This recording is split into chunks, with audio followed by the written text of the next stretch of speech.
Coach, bonsoir. Est-ce que ce point du match nul est un moindre mal au final?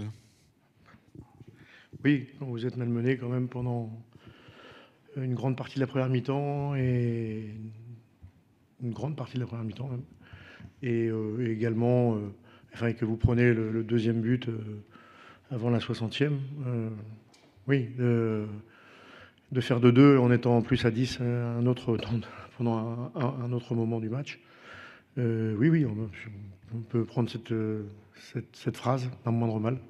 On peut aussi dire qu'on a réussi à être résilient malgré les difficultés dans lesquelles on était pour aller justement chercher ce 2-2, ce qui était peu probable à un moment du match, ça c'est sûr. Bah, vous allez regarder l'autre côté, évidemment. Vous êtes journaliste, moi je suis entraîneur. C'est la différence. 60 minutes ont été mauvais. Oui, c'est ce que je viens de dire. C'est ce que je viens de dire. Tu te demandes pas si tu as fait le bon choix Oui, bien évidemment. Évidemment. Mais tant que je suis l'entraîneur, c'est moi qui fais les choix avec les connaissances que j'ai, qui ne sont pas celles que vous avez, évidemment. Ce qui n'empêche pas les entraîneurs de se tromper. Il n'y a pas de souci par rapport à ça. Voilà, je vois le groupe que j'ai, je vois les difficultés athlétiques de certains. J'ai perdu 2 joueurs sur blessure hier, de nouveau, qui ont encore changé l'équipe au dernier moment. Mais voilà, on est ensemble, on fait des erreurs ensemble, mais aussi on fait des bonnes choses ensemble. Et vous allez retenir les mauvaises, si vous en avez envie. Moi, je vais retenir les mauvaises et les bonnes. Coach.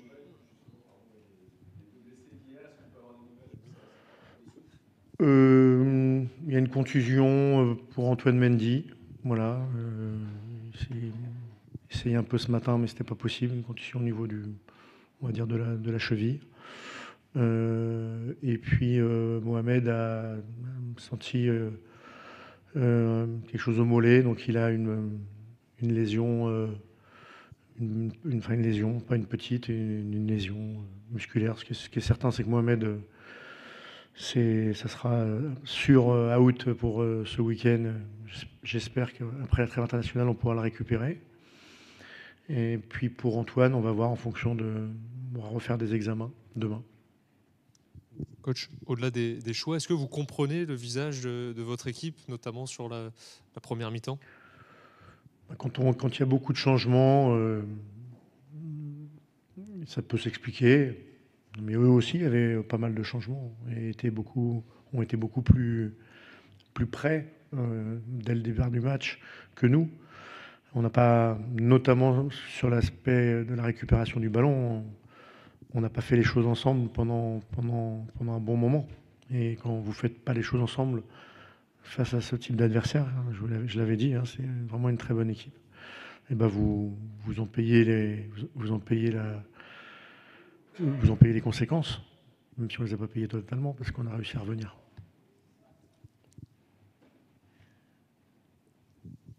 Franck, bonsoir. Quand on regarde le scénario du match, on voit que les entrants ont vraiment apporté. Est-ce que tu peux nous détailler tes choix justement de ces entrants?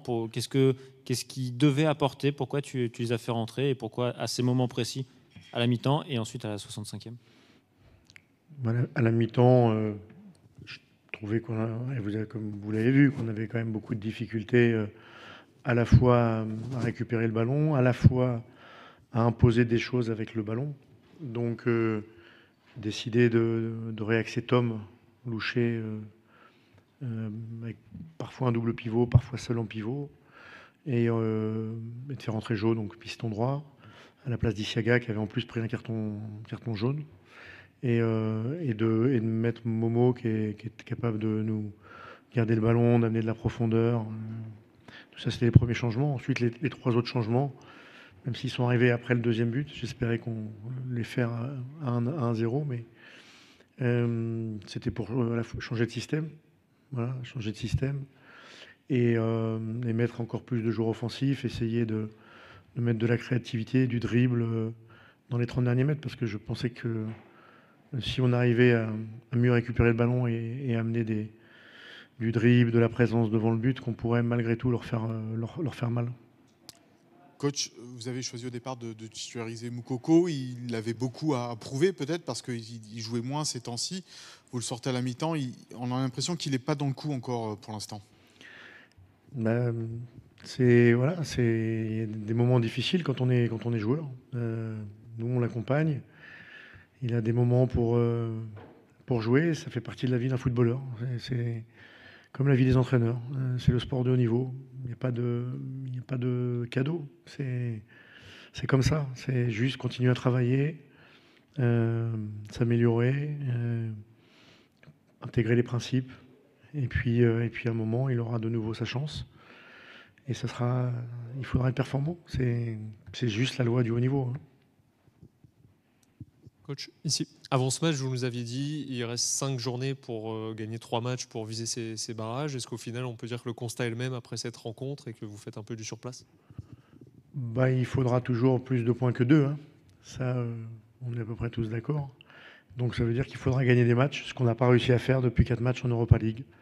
On a fait 2 nuls à domicile, 2 défaites à l'extérieur. Donc c'est clair que pour espérer toujours dans cette compétition, on a les 2 matchs avant la trêve qui seront évidemment déterminants.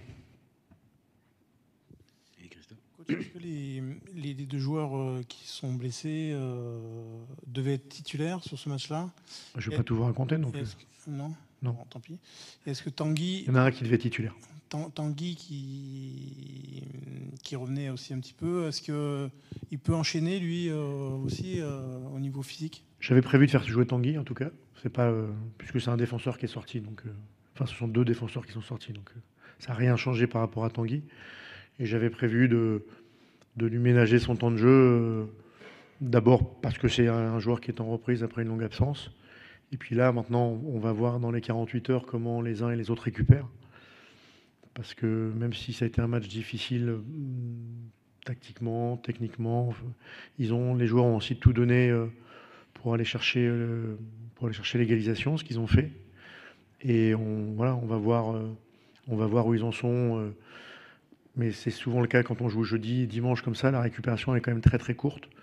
Donc j'ai une idée en tête, mais on va la confronter à la réalité et à l'état des joueurs. Bonsoir Franck. On trouve en fait 2 visages différents de Nice en championnat, 5 matchs invaincus, et en Europe. Est-ce que tu es d'accord et comment est-ce qu'on explique cette différence, ces 2 visages différents? Merci. Honnêtement, je vais vous répondre avec beaucoup d'honnêteté. Je ne suis pas sûr qu'on ait tout à fait un visage différent. Parce que même en championnat, alors on a fait 6 matchs, je crois, si je ne dis pas de bêtises, de suite, sans défaite. Mais on a des moments très intéressants dans le match, de qualité. Et puis on a des moments où il nous manque des choses. En championnat aussi, même quand on a fait des bons résultats et des victoires contre Monaco ou Brest, ou le nul contre Paris. Après, c'est des adversaires de très très haut niveau, mais on ne peut pas dire qu'on est performant dans le contenu sur la durée. Ce soir, ça a été le cas aussi. Alors, ça s'est encore un peu plus vu parce qu'on a surtout été en difficulté au départ.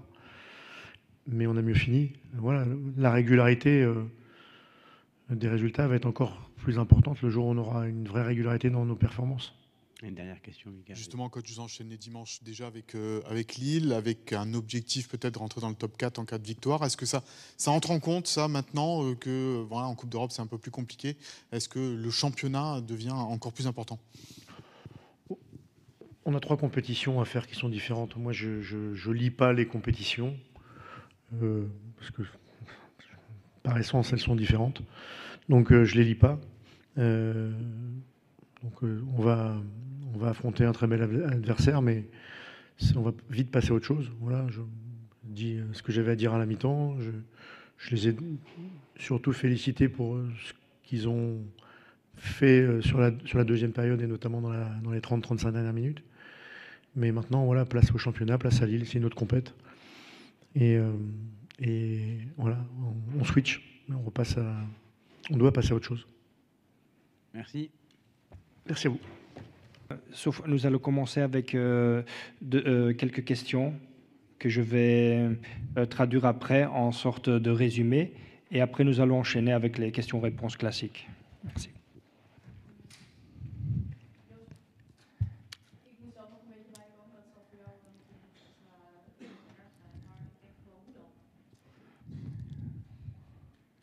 Ja, door te blijven ademhalen. Zeker, voor mij geldt het natuurlijk ook. Want uiteindelijk, ik vind dat we het geweldig gedaan hebben. Als je toch kijkt van wat we graag wilden. Met Juri, als je het hebt over aan de bal, diepteloopacties. En toch een beetje met de punt aan de zijkant spelen met aan de kant van Enders met een back jumpen. En uiteindelijk aan de andere kant met, in dit geval met Gijs Besselink. Dat was ook goed. Ja, we hebben het geweldig gedaan. Alleen, ik ben wel doodziek dat we hier niet winnen. Kansen missen. En uiteindelijk, ja, dan zie je toch, kijk, ze maken denk ik een mooie goal, maar die komt uit de lucht vallen. De 2-1. En die 2-2 is een oorzaak-gevolg dat wij balverlies leiden en uiteindelijk niet goed ingrijpen.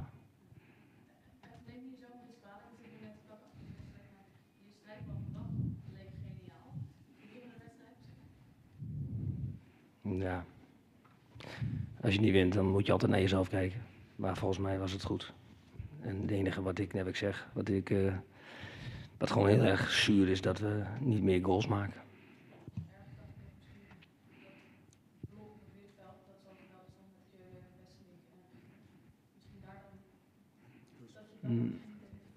Nee, want hoe eerlijk zeggen dat Flap erin kwam, dat was ook zo een beetje vooruitgedacht. Dat Flap kan ons natuurlijk ook enorm aan het voetballen brengen. Volgens mij kan hij ook een paar balletjes wegsteken. Schiet van een bal op de paal, dacht ik, een bal op de lat van Enners, dacht ik. En uiteindelijk breng je ervaring met Sadi lek, omdat uiteindelijk het pijpje gaat ook bij mijn spelers leeg. Hè? We hebben het geweldig gedaan, we hebben hier gedomineerd. En volgens mij is dit een ploeg waar, volgens mij vorige week hebben ze nog met Brest gewonnen, dacht ik. Maar goed, uiteindelijk, daar kan ik wel ophameren. Ik vind dat mijn spelers het... we hebben weer een stap gemaakt dat we uiteindelijk ook uiteindelijk het plan kunnen uitvoeren. En dat vind ik mooi. Wat heb je gezegd tegen die dat je nog tegen Ajax dit weekend de kloppen vond? Heb je gezegd? Ik heb genoten van mijn elftal. Ik ben doodziek dat we niet hebben gewonnen. Dat heb ik gezegd. Misschien vertalen. Ja, donc je vais vous faire le petit résumé de ce qui a été dit. La question était un peu comment vous vous sentez après ce match, quels sont vos sentiments. C'est un match un peu qui s'est terminé un peu d'une façon très très bizarre. La réponse de l'entraîneur, c'est que oui, moi aussi j'ai des sentiments un peu bizarres en fait. Je suis pas content du résultat. Nous avons très bien entamé le match, nous avons très bien joué, et dommage que ça s'est terminé de cette façon. Malheureusement, nous avons raté beaucoup d'occasions. Nous aurions pu terminer le match beaucoup plus tôt, mais nous ne l'avons pas fait. Et au sujet des buts encaissés, le premier but vient un peu de nulle part. Et le deuxième but était une faute de marquage de notre part. Ça, c'est très dommage parce qu'on aurait pu faire un meilleur résultat ce soir. Et en conclusion, la question était qu'est-ce que vous avez dit à vos joueurs après le match. La réponse de l'entraîneur est que j'étais très fier d'eux. Ils ont fait un très très grand match. Et voilà, en vue du match de dimanche contre l'Ajax, nous sommes très confiants parce que mon équipe a très bien joué. Oké, zijn er nog andere vragen? D'autres questions? Non? Oké.